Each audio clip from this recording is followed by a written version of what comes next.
Bullinger moves on in, and he scores! He's gonna learn today.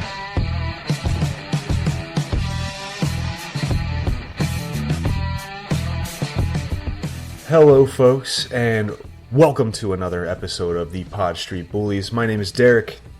And I am John. What's going on, everybody? Guys, we finally reached it. We have reached, well, we will this week, the beginning of regular season hockey. How relieved are you, John? Oh, I can't wait. I'm sick and tired of this preseason crap. I know. Everybody's looking too far into it. Ugh. Yeah, but, I mean, you know, I've lucked out because with covering the prospects and stuff, I've had some real hockey to watch for a little while. Igor Serdiuk, what? Off to a good start with Victoriaville. He scored again today. I think he's got like 6 or 7 goals or something already. We had a hat trick in his first game, right? Something like that, yeah. The guy can't do anything else but score. I mean, there's definitely some work to be done, and that team stinks. But I don't know if they won today, but I mean, we don't really care whether or not they win.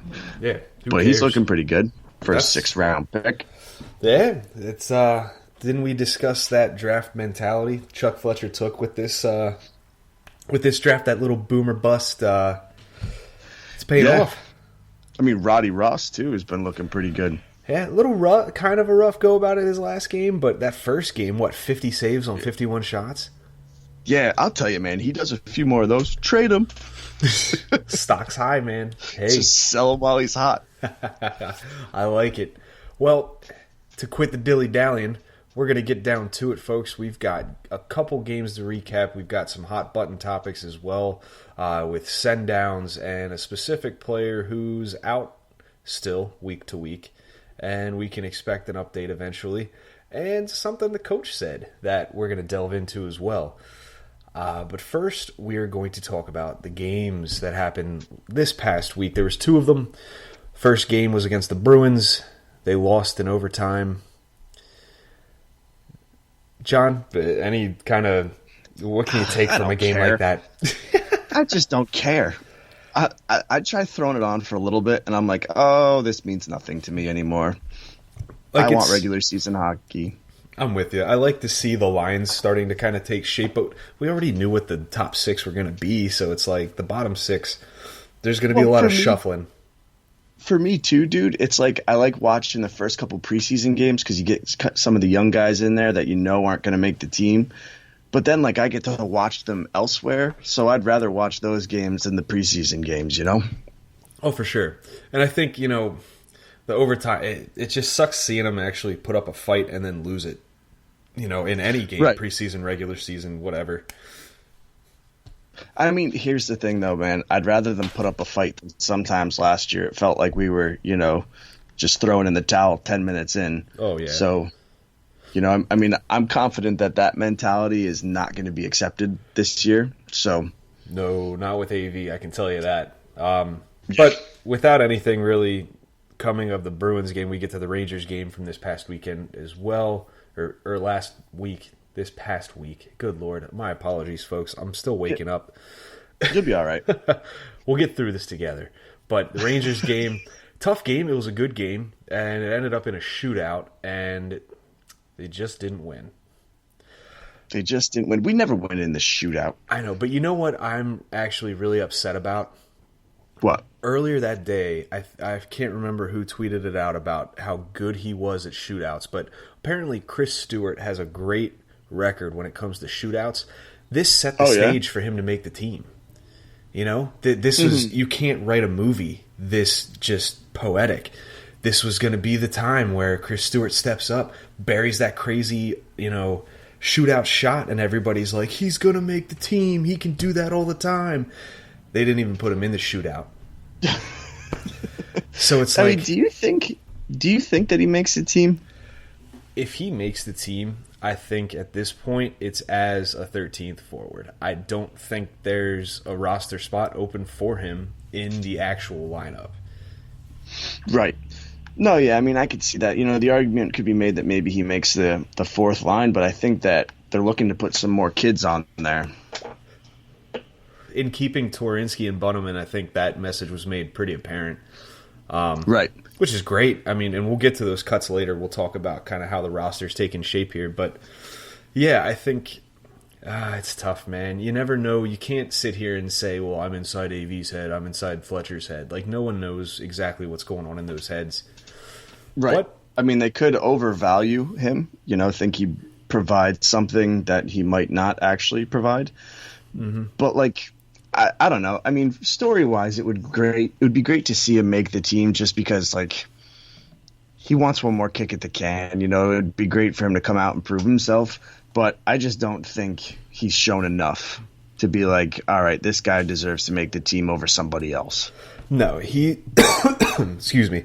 While he's been busy, dusting off the mitts and going at it with other professional tryout players from other teams in fights, Twarynski's been burying goals. Bunneman's been grinding his butt off. And I think they've just made better impressions. At least I hope they have. Right. Yeah, I just, I think we touched on this last week. There's really no room on any team anymore for that prototypical goon type of player that is going to be fighting all the time, is going to be taking bad penalties, is going to just not be pitching in offensively. And I'm not talking like we need those, advanced stat darlings. We need those analytical beauties. Right.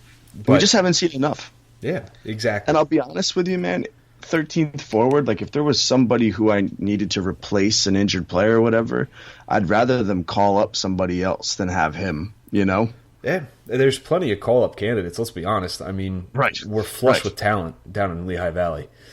Right. So yeah, without spending... It's at Wiedersehen for Mr. Stewart.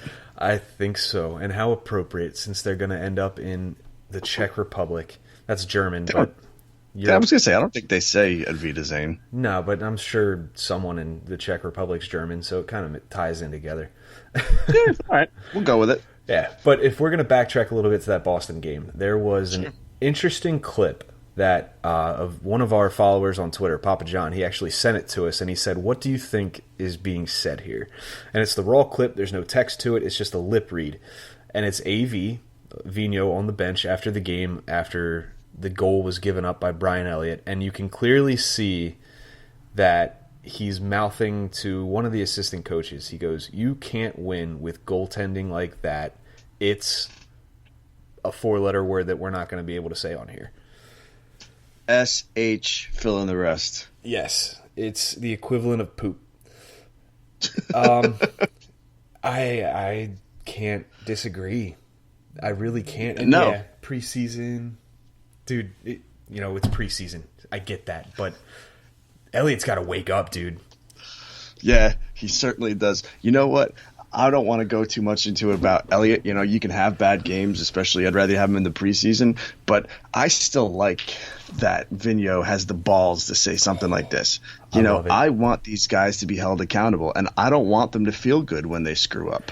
This is what the team's been missing, and Hackstall was never good at holding people accountable. Sometimes they go out there and they're going to play better than they do other times, and wakeboarding. Give me for 12 Yori Lateras and I'll be happy, It's crap. But, I don't blame it. I don't blame Vigneault at all. He wants better. He wants better. I don't know how else to put it. That's good coaching. Yeah. If you settle, the team will settle. You always needed to demand more, especially when the guy stunk. Yeah, and especially because there's been relatively no playoff success for the Flyers in how many years now? Vigneault wants a cup. That's the one thing that's eluded him how many years? 30 years he's been in the league? Right. I mean, he's no spring chicken anymore. Like, he might view this as kind of like his last chance. So he's hungry, man, and I'm all for it. Yeah. But, what do you think about Brian Elliott? I mean, does this cause any concern for you, or? Somewhat. I think I went back and listened to a couple of our episodes from the beginning of the preseason. Not the beginning of the offseason, I should say. And we were both really high on Elliott, and rightfully so. I still am. Yep. I think he's a great backup for Carter Hart. But I've always talked about this as well, where it's the argument between the veteran backup for a young goaltender or someone who's going to put up the numbers. At what point does it intersect and you say, I'd rather have the guy with better numbers? Those guys were out there. It was going to cost a little bit more. But, you know, who's to say Elliott comes out and just lays an egg, you know? You know, I find that that's the case with so many backups, though. I feel like getting a solid backup goalie is such a crapshoot these days. I mean, I feel like goaltending in general is such a crapshoot. Remember that whole Scott Darling thing? Oh, God, he was so hot for the Blackhawks. And then right. Then he gets the starting gig. And did he even last the season as the team's starting netminder? I don't think so. No, I don't think he did either. You know, I mean, his numbers weren't great, but like he was hurt last year, too. There were so many if factors with all this. I mean, I'm obviously willing to give him a little bit more of a shot. I'm not ready to hit the panic button. Oh, yeah. I'm a little worried if he doesn't pan out, because who comes in and fills that void? I don't really see anybody down in Lehigh Valley being someone I'm confident with being the backup goalie. You're not confident in Jean-Francois Berube? You mean Jean-Francois Berube? Well, pardon-moi. No, I'm not. or Alex the Lion. I will say this: I'm much more confident in Lion than I am Berube, but I also haven't seen Berube really play. So I could give him the benefit of the doubt, but his numbers, Berube's numbers to this point, haven't really instilled any type of confidence in me. Right. I mean, it's like saying that I'm more confident in my soccer playing abilities with 2 feet than I am with, a half a foot. Like, my soccer playing abilities will stink regardless of how many feet I have, but I guess they'd be better with 2 feet. You would hope so. I mean, good Lord. I mean, maybe not. The half foot game might be my thing. It could be. Some people thrive off that type of stuff, But I'm not saying let's just remove one of Elliott's feet. I'm sure a one-legged goalie isn't the solution here either. But hey, it could get us over the hump to 9 goalies a year. I think he's going to be fine. I still have confidence. I do too. I think Elliott's going to shake off that. It's rust, and he's been shaking off these injuries. I think that if he's 100%, we've got a more than capable backup goalie to back up Hart this year. For sure. Yeah. Now, if we're going to move on down the line, Let's do it. The roster cuts earlier this week. We had, let's see here, Mark Friedman, Mikhail Vorobyev, and Yerman Rubtsov were sent back down. No waivers needed. Andy Andrioff, Albe Kubel, which was somewhat of a shocker. Chris Bigras and Curtis Gabriel were all placed on waivers, reluctantly all cleared. The other name that was sent down without waivers, which came as a bigger shock to the rest of the fan base, was Morgan Frost. His time has come to an end with the Flyers for now. Yep. Do you think this was a justified move, or is this kind of one of those moves where you're like, man, I wish he would have gotten at least one more game? Yeah, I mean, to me, it all depends on whether AV's decision was already made, which it clearly was. Like, he's shown this preseason that he's not going to just let other people kind of hang out for the sake of getting an extra game in. He wants the guys that he thinks are going to make the roster. So his decision was made for Frost. He battled with a few injuries, and he needs a little bit of time in Lehigh Valley. I don't think it's a bad thing, and I really don't know whether a game would have changed anything. You're right, but on the contrary here, it's if you think about the approach they took with Yerman Rubtsov, yes, those are sirens. My house is not on fire. They're coming for you. I hope my house isn't on fire. I have to text my wife here, but they found the drugs. We're in trouble, folks. This is it. This is the Pod Street Parolees signing off. If we're going to get back on track here, Rubtsov's, I guess you could call it a tryout. They really grinded him down to find out what he was made of and if he would stick in the NHL. And I would have liked to see that one more game for Frost because they kind of gave Rubtsov that luxury. They were like, hey, go out there and earn it. I would have liked them to be like, hey, this next game, You're going to show us why you belong here, and if you don't, then that's it. We're sending you back to Lehigh Valley, and if we need you later on, we'll call you back up. But I think this is, in the long term, the right move. Yeah, I mean, I put out a tweet when the news came that he was going to be sent to Lehigh Valley. Like, it's not the result I wanted to see, but there's no bad that comes from this. I mean, I think with any young player who's kind of, in a Morgan Frost situation or even a Joel Farabee situation, you can't be mad if they're sent back down because it's only going to help their development. Frost is going to play a much bigger role in Lehigh Valley than he would with Philadelphia, and that's what he needs right now. Absolutely. I wrote a piece on it before talking about the roles that they would have with the Flyers versus the Phantoms, and you've got a very talented individual in Morgan Frost. You've got a team with the Flyers that's kind of in flux right now with their bottom six, at least. You don't want to kind of thrust him into a shaky position like that where he'd have a really defined role with the Phantoms. And I think that's just better for him making that adjustment to the NHL, AHL type of game. And, on the contrary, that's kind of why I like the Twarynski and Bunnaman moves to stay up there. Because I think that AV's giving them the opportunity to fill the role that they would in the NHL. We're in the need of those bottom six, especially fourth line players with all the other stuff that's going on. Like, that's the role they would play in the pros. So why not give them a shot? These aren't the type of guys that when we drafted them, we were like, they're going to be studs. They're going to be top six. They're going to be top pairing or top line guys. These are the guys when they were drafted, everybody was like top 9 potential, which accurate. And I think that it's a good move to have these types of guys in the organization. And I'll be honest, I was against Twarynski making this team, but after watching not just those 2 goals, but his games altogether, dude's got it. I don't know how else to put it. I'm not going to go that far and say he's got it because I don't like to put too much stock into the preseason, but what I will say is he earned his opportunity. That guy busted his rear end and did everything he could to be noticed. So he certainly deserves the opportunity. I mean, I'm not convinced that him or Bunnaman will stick, but that's just because I'm, a pessimist. Now, out of those two, Bunnaman and Twarynski, who's the most likely to stick for you? Twarynski, I think. Agreed. Bunnaman's young.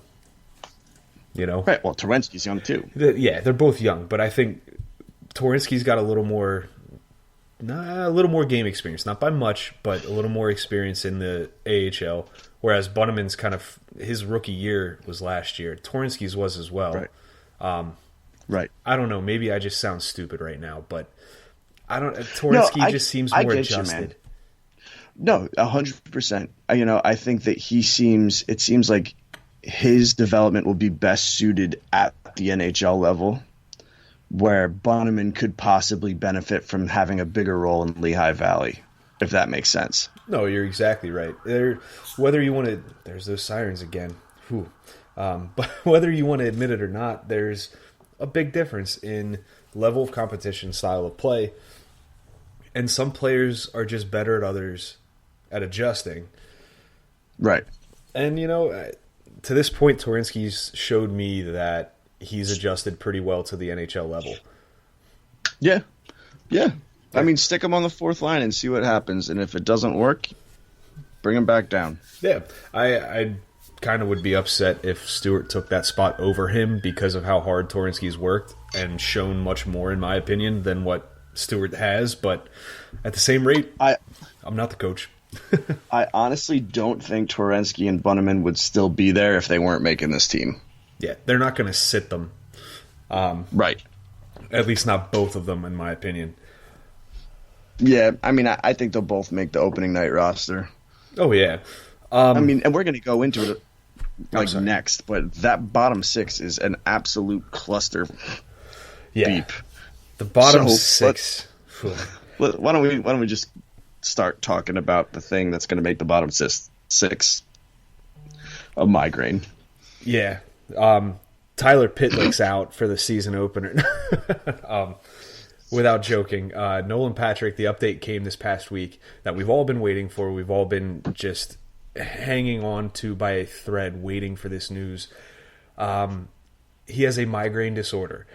Now, Yep. I spent probably a good half hour to an hour searching migraine disorder, and all I found was just migraines, like people, how migraines develop, what they are, Right. different types of migraines. And this is They're something, nasty, dude. they suck. You and I both know from experience. I mean, John, Yep. yeah, you've had migraines before. I mean, there was one point, I think I was like 23, where I essentially was just having one long migraine until I got put on meds. Like I had a migraine for like 7 days. oh my God. How do you function? Yeah, I mean it's you don't. I mean, like I had to take a few days off of work. It was a mess. Oh, you remember back, I think this was the episode. This was actually the episode we did with Liam as our special guest. No, it's not. I'm pretty sure I listened to it earlier this week. I don't think so. Well, Yeah, I maybe I'm wrong. I don't know. I think I could have swore it was the Matt episode. It could have been. But regardless of who we had It on, doesn't really. Yeah. I'm not kidding you. We logged on to Skype and I had this mask on that we put in the freezer that has like beads in it that apparently help your headache, which I swear by it does. Oh my God, it does. I had like sunglasses on over top of that thing, even though there were no holes in it. I had, I popped like 2 or 3 ibuprofen right before because I didn't have Excedrin migraine, but I was like chugging water. I took every precautionary measure because I am such a weenie when it comes to headaches altogether and migraines especially, but I get that blind spot in my eye that like is the forewarning where it's like, hey, you're about to get hit with a migraine. Yep. Oh, that's the worst. Dude, last year I was teaching, and all of a sudden I could feel one coming on. And I tried to get through the day, and I made it about halfway because I couldn't even talk. My jaws hurt. So on the train ride home, I threw up twice. Ooh. Got home and slept until like the next day at noon. Like my wife said, I was just like incoherent because I couldn't. Once you get in that one position, you don't want to move because it's awful. So I can't imagine playing hockey with them. I get those, like the migraines for me, it's just so painful that I can't stop moving because one, I can't get comfortable, and two, every time I stop moving, it just kind of feels like it settles in. So I can only imagine what Nolan Patrick's going through, getting these much more frequently than we are. Yep. I mean, how is this? This isn't something that is just going to be, it's not an injury that's going to heal. This is something that's going to persist. What steps do you take? Well, I mean, for him or the organization? I mean, we'll touch on the organization here, but for now, with Nolan Patrick, what's your approach if you're Nolan Patrick? Like, how are you handling this? Well, I mean, there's tons of treatment, and I'm assuming that the Flyers will spend any money necessary to make sure that he's all right so he's able to play. I mean, the one downfall for me when I had them was I didn't have health insurance, so I had to take it was like a knockoff version, but they do have migraine medication that like once you start taking it frequently, it becomes less of a problem. But that doesn't mean that there aren't going to be days where it's going to show up. But I mean, I would think that the best migraine doctors are going to be on top of this. I'm sure that they'll get a handle on it eventually. It might just take some time. Our new guy, Eric Reese, actually said that he dealt with the same thing. I think he said it was the University of Penn's Medical Center has some of the best treatments. And he went through with it, and he feels tons better. Was on medication. I'm not sure. I don't have the tweet pulled up here, but if you want to ask him, feel free to. He's also part of the PSN crew here, but there's options out there for Patrick, and I think that, like you said, I'm sure for a second overall pick, the Flyers are going to spare no expense to try to get him to be 100% as often as possible. But as an organization, is that... I'm sure this is a resounding yes from the both of us, but is it worth it to the Flyers to invest that type of health care, I guess you could call it? Oh, hell yeah. Yeah, okay. Dumb question. Now, do players get like health insurance through the team? You'd I'm imagine sure. there's got to be something, right? Yeah, I'd there's imagine gotta that be. they've got amazing health insurance. Oh yeah, You they know, get taken care so of by some of the best doctors in the land.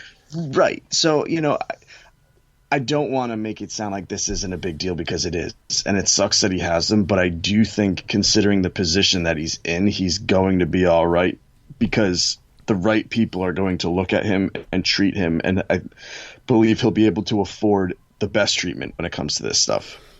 Now, in your opinion too, here I want to get your input on this.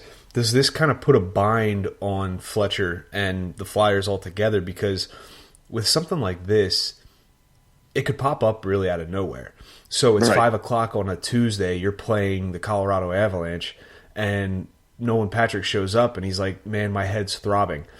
You have a 13th forward stocked away. Are you going to have a 13th forward every single night that you can have just to. plug in and make the lineup work and promote, demote whoever you got to put wherever?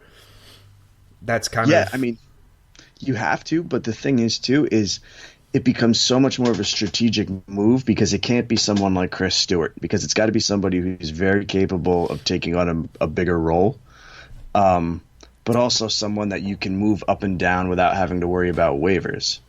And that becomes tricky, too, because, like, I'll just throw out German Rubstov. Like, say you're like, okay, German Rubstov's going to be our guy.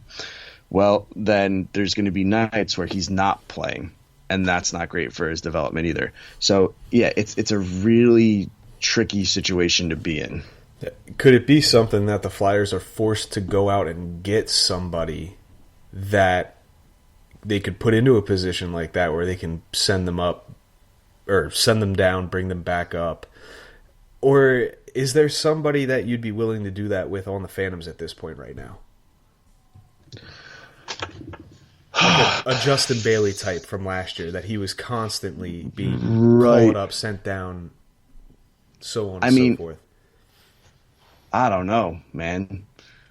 Would you say someone like? I mean, to me, it's got to be an older guy because the young kids I want playing. Like you would probably know better. Is Carey somebody that you bother putting there? Yeah, it's tough. Like this is where like Veroni, I guess, would have been all right. Yeah, Veroni would have been a good option. I think as a night in and night out type of guy, Veroni wasn't ready for the NHL. But the thing was, when you send him back down to the AHL, he was the leading point scorer, I believe, 2 seasons ago. Mm-hmm. So it's tough. I think that I would love to say that Aube-Kubel's that guy. And maybe it's just me being a homer, but I still am frightened at the fact that we have to keep continuously sending him through waivers. Now, we don't have to if it's like, I think it's 10 days. If it's within 10 days of calling, I'd have to look it up. I'm sorry. I won't share anything I'm not 100% about, but there is a rule there that he won't have to clear waivers every single time. I'd be comfortable with that because I think Aube-Kubel is... I think he'd be a pretty good bottom 6 forward for the Flyers. Yeah. I mean, I don't think he was given a fair opportunity last year. So there's not enough to show that he will be, but this could be a chance to give him an opportunity. Because right now, man, like if we just take away, how awful it is for Nolan Patrick, if we're strictly thinking about hockey, with him out, that bottom 6 becomes an absolute mess. It does, and it's already a mess. Right. I mean, like, because now you're going to... What's that third line going to be? Lawton at center? Ooh, man. So if you have Lawton at center and Farabee on the wing, you have to put JVR at left wing on the third line. You have to. Yeah. Then you got to bump up Lindblom to the second line because you need some sort of like steadiness, consistency, and there's nothing there with Lawton and Farabee. And then the bottom, the fourth line, I have no idea, but Raffle and then Twarynski and Bunneman. Yeah, the fourth line hinges on what you're going to do on the third line because then it's just kind of left over. What's the scraps? What are we going to put here and there? Pitlick will probably assume the center role because he's, I think, the only one that's capable, unless you want to put a Bunneman. I'm not I think Torinsky is more of a forward and a winger. Right. You'd probably want to put him on one of the wings, but Raffel, Torinsky, Bunneman, Raffel, Torinsky, Pitlick. Yeah, but dude, I don't like any of that. I know. You don't necessarily have to fall in love with a fourth line, but it's not ideal because there's just so many injuries right now. It's crazy. Well, yeah, but I'm not in love with the third line either. I think that we have two really good. If Nolan Patrick is out for a substantial amount of time because of migraines, right, and we don't know whether he will be, you have two lines that are reliable and two lines where I have no idea. It just makes you think, you know what? All the moves that Fletcher made, he just still didn't do enough to help this team. Right, but this depth still becomes an issue. Yeah, depth's always been an issue for the Flyers, it seems, at least recently. I think the Pitlick move was meant to try to cover that and try to add some depth. But then you look at some of the moves that they made in the Phantoms case where you sign guys like Gabriel and Andrioff. Like, could those guys come up and play? Sure. Are you going to get a lot out of them? Probably not, because Curtis Gabriel didn't do jack for the Devils last year aside from nearly kill Nolan Patrick. And Andrioff is a stud in the AHL, but has proven that I won't say that he's not ready for the NHL because he's my age, I think. Like, at that age, you're either cut out for it or you're not, I think, in my opinion. And he just might not be cut out for the NHL. Nothing wrong with that. But you got to know what you've got in these guys. And are you going to bring up a Vorobiev again, who showed that he doesn't really he just didn't have that fire and that drive and just seemed so nonchalant after killing it in camp last year. You know, I think that this Nolan Patrick thing will get solved sooner than later. I mean, I'd like to think that doctors are going to go ahead and handle this. But if this becomes more of a long-term thing, Fletcher has to make a trade. Yeah, let's trade him with Phil Myers for Patrick Laine. I don't mean trade Nolan Patrick. I mean, like, you know, we've got a million prospects. Like, trade a second rounder and somebody just to get someone more capable. You know, I think right now, anybody you put in that bottom six, there's just more questions than there are answers. Yeah, it's like we've said probably a dozen times already. It's a jumble down there, and that's putting it lightly. And I'm not convinced that Farabee's ready to play the third line wing. I'm really not. I'll tell you what. I'd be honestly happier if they put him on the first line because he'll have quality line mates. Yeah. I think that's the only way we get. Okay, so here, let's do this then. So if we go first line, will be Couturier, Giroux, and Farabee. You go second line, be Hayes, Voracek, and Lindblom, let's just say. Okay. Then your third line is Scott Lawton, JVR, and Konechny. That's not bad. No, it's not. Spreading down that, I mean, because you put a guy like Konechny who was slated to be on the first line, on the third line with JVR, who he was a 30-goal scorer. And Lawton would benefit from that as well. Lawton showed some of his best work as a winger last year. You know, so, but he also played third line wing. So on the third line, I think Lawton could be good. Right. I mean, and Konechny, I mean, I think that they're convinced he's going to be on the wing, but he was a center. Like, he could come in and play center if you needed him to. Yeah, according to my NHL 15 for Xbox 360, he was a center, and I used him at center. But, I mean, yeah, it's just, this is going to be the thing to keep an eye out on. You know, it's typical Flyers. Every time you think that something is going good, going well, if you will, this crap happens. Yep. Right. God. You know, we're getting so hopeful. People are stopping with the whole, you know, negative BS, and then all of a sudden this happens, and it's like, okay, I get it, you know. Right. It's just been one thing after another, though. It's like the Provorov and Konechny thing, and now it's this. Like, oh man, just can't catch a break. Has there been a more tumultuous offseason in recent history for the Flyers? No. this has been just and roller coasters so just used way too frequently, but good God, this was a roller coaster. Which leads us to the expectations that we have for this team. We sort of touched on it a bit here, but to go a little bit more in depth, we want to talk about what we're going to see from this team this year, because there's been a lot of moves made, and these moves are very indicative of a direction in which they want the Flyers to be better than they were last year, which obviously, is it going to come to fruition? Are these moves going to actually help the Flyers take that next step and become a contender and someone that can get past the first round of the playoffs? Right. Yeah, I mean, it's tough because, we all thought that was going to happen last season, and we know how that turned out. Of course. There are definitely some key additions that were made to improve this team. I mean, Hayes, I know we're overpaying him, but he's still an improvement. I mean, he's going to be a very capable second-line center. I think that Niskanen and Braun are really going to pay off for us.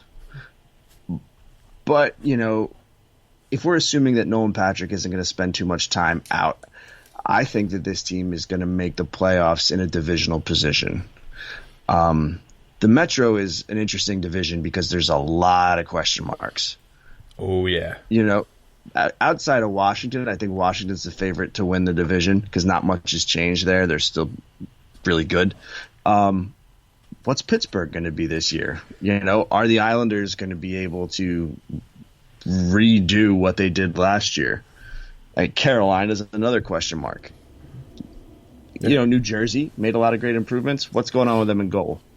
Yep. New York drafted really well, picked up some big names with Trouba and Panarin. Where's their depth? They blew so much smoke about New Jersey and the Rangers, and they made improvements by leaps and bounds. But New Jersey just kind of, they don't do it for me just yet. Their goaltending is a big question mark. Even their back end on the defense, they got Subban, and that's great, but I'm still not convinced. And especially with New York, the depth is not there. I don't see that. I don't see them being a big threat in the Metro. I don't see New Jersey being a threat. I think they're a fringe, and that's putting it as well as I can. I think they're a fringe wild card team, but I think the Flyers are better. Yep. On paper, they are. I mean, if I was going to go division now, I'd probably go 1 Washington.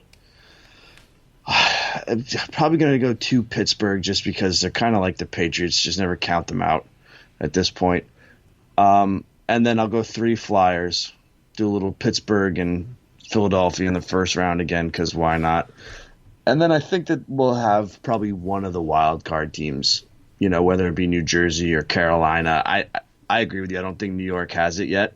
And Columbus, took some big hits. Yeah, Columbus, I think, is going to be the bottom of the Metro. Unless there's something up, the sleeve of Kekalainen, I don't see it happening. I think, it still pains me to say, Pittsburgh's going to find a way to come out on top of the Metro. You think so? I've seen this floating around all day today. Within the next 48 hours, apparently there's a trade lined up for Jack Johnson. I cannot stress this enough. And I doubt anybody important is listening that I'm speaking to, at least. Stop helping Pittsburgh. This is getting out of hand. You're helping the best team, the best team of the past 10 to 15 years. You're helping them. Right. That's ridiculous. Stop it. They're always being helped. Yeah, it's that Michael Jordan gif. Stop it. Get some help. Right.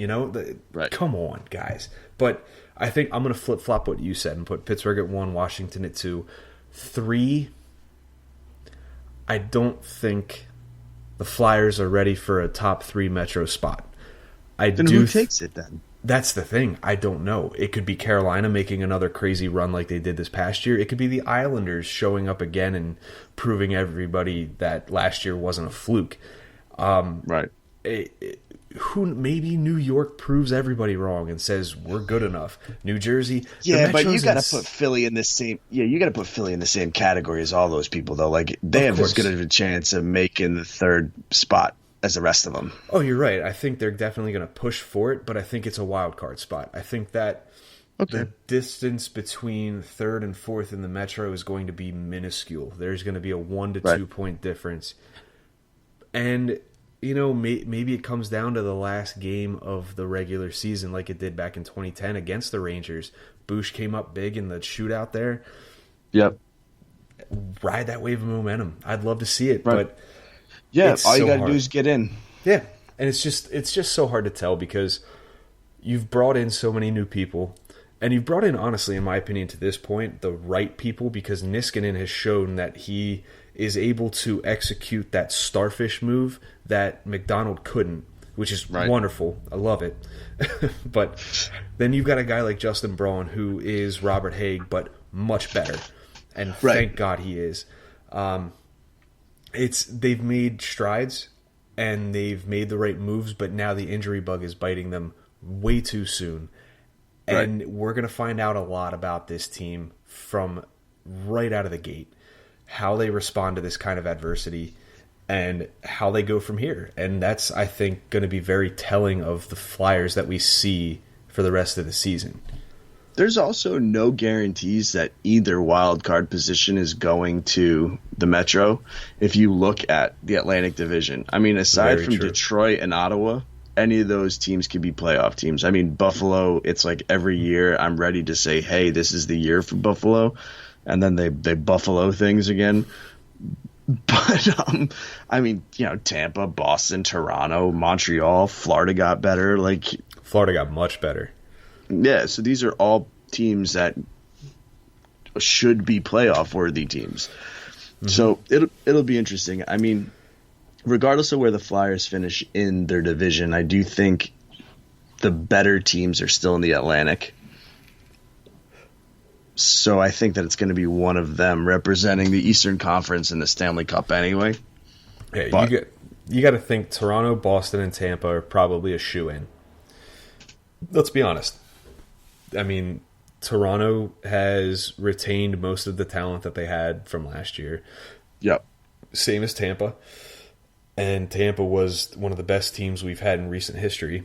And Boston made the Stanley Cup Finals, and not much has changed. They've retained McAvoy and Carlo on the blue line and have their forwards as well all intact. And Chara is still the ageless wonder. God. But, man, the Atlantic's tough. The Atlantic's probably the best division in hockey right now. And it's great, but it does no favors for the fringe teams in the Metro who are looking to make it to the playoffs. Exactly. But, I mean, I think everybody should expect the Flyers to be a playoff team. Yeah, at this point. We're in for some entertaining hockey. We've seen it in the preseason. We've got the pieces, we've got the players and the player types in place. Flyers just have to be able to put it together, and that's where Vigneault comes in with his system and everything, and we'll see how it goes. Yeah.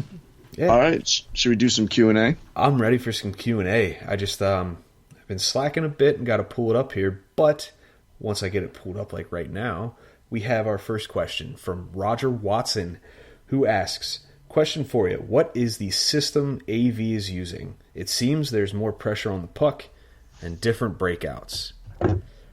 Which it is the B and F and Flyer system. Yes. I love that.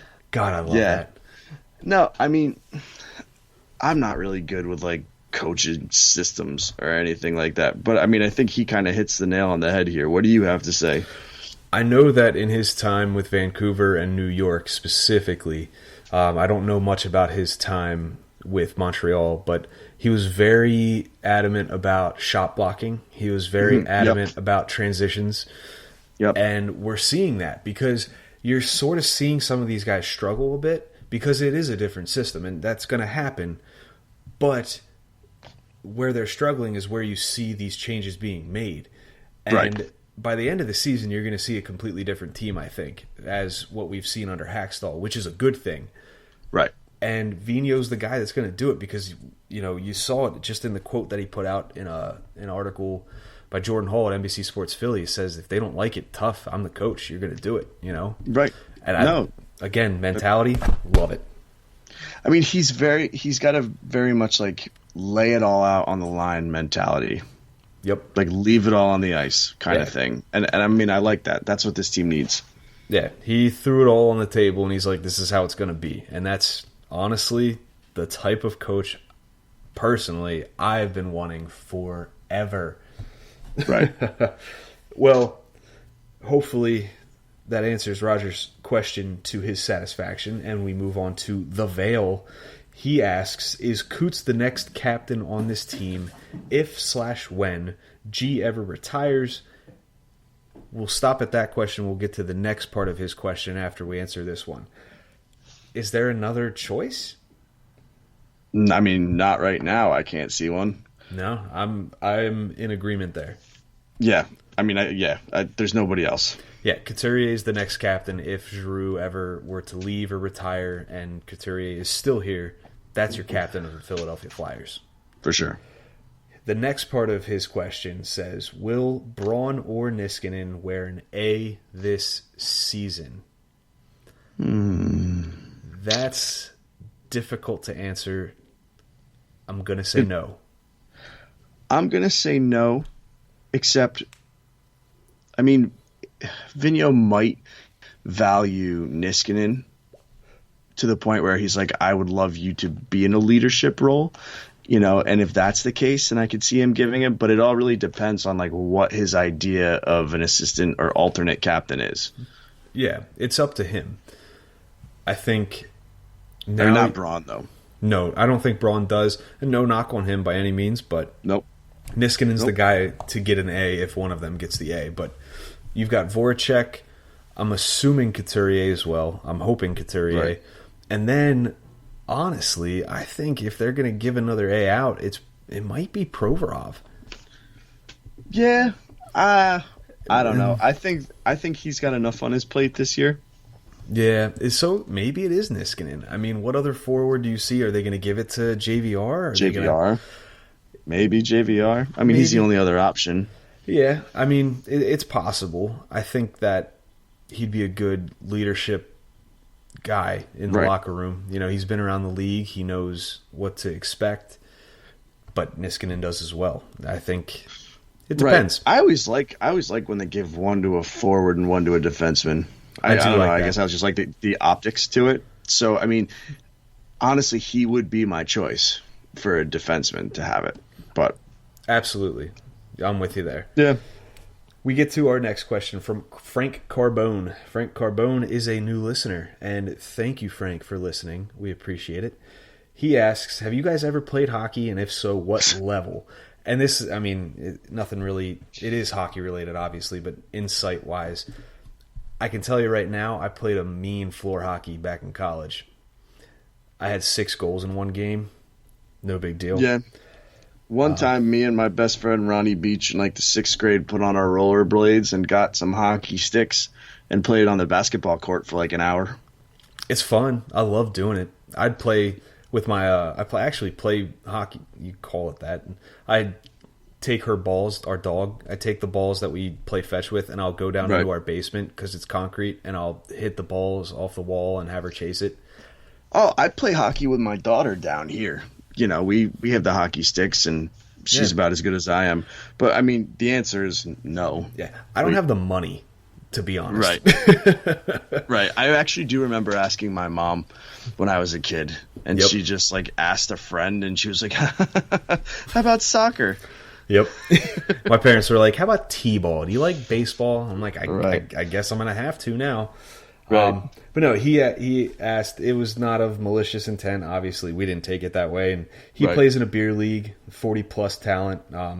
He's the locker room guy there, which every team needs a guy like that. Frank. Especially in a beer league, man. Hats off to you, brother. We're happy for you. He's got the beer cold, ready to go. See, that's the type of guy you really rely on. This one's for you, Frank. Yeah, Frank. Mr. Locker room guy, beer cooler man. What are those? Was the Coors or was it Bud Oh, Light? yeah, I Coors Light. Those commercials. Mr. Beer League locker room Miller guy, Lite. Frank. Oh yeah. Yeah. Oh man. You're the man All that right. keeps the beer Well, cold. let- Next question. Finally, we get to Kevin Benner. Kevin Benner asks the question that's all on our mind. Who plays more games this year with the Flyers, Chris Stewart or Morgan Frost? And then he apologizes and says that he needed to get the Stewart question out of the way. Understood. I mean, Who? well, Stewart isn't going to play any games with the Flyers. I don't think. I don't think he's going to make the team. I think he does. But You do? as that 13th forward, I think I retract that. Frost plays more games. Yeah. But it's not going to be like Frost played 50 games and Stewart played 20. Like, this is going to be Frost played 8 games and Stewart played 2 if Stewart makes the team. Well, here's the thing, though, man. Like, I don't think this is my thought on calling up young players. Like, you don't call them up unless you're planning to have them stick with the team. So, say Frost is killing it in Lehigh Valley, right? And there's a spot open, so they bring him up. Like, they're not doing it with the intention of sending him back down. So, if all goes well, he would stay with the team. You know, Right. I just don't know if we're going to get to that point. I'd like to think that he's going to be like a mid-season call-up, but there's so many other factors that play into that. There is. Stewart is allowed to stay with the team on a professional tryout for as long as the team wants to keep him around, even though he's not under contract.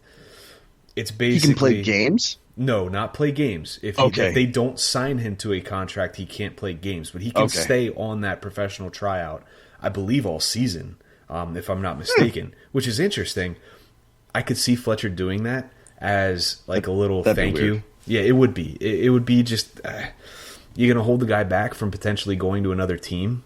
Well, that's not going to happen either, though. He's not going to make any other team. You never know. I mean, it could happen, but No, I do. Unlikely. I do know. John's got his crystal ball out, folks. Let's all take a listen here. But I think Frost plays more games. To answer your question with a definitive answer, yes, Frost plays more games. Me too. Yes. We have one more question, man, from Roger. Yes. He sent it to me because he didn't trust you. Rightfully so. He says, after watching all the Flyers NHL preseason games, has your opinion on the bottom 6 forwards or 5, 6, and 7th defensemen changed? Absolutely. Yeah. I mean, especially with the bottom 6. Yeah, these injuries have really just everything's just all cattywampus and just ridiculous. What did you just say? Cattywampus? Look it up. It's a word.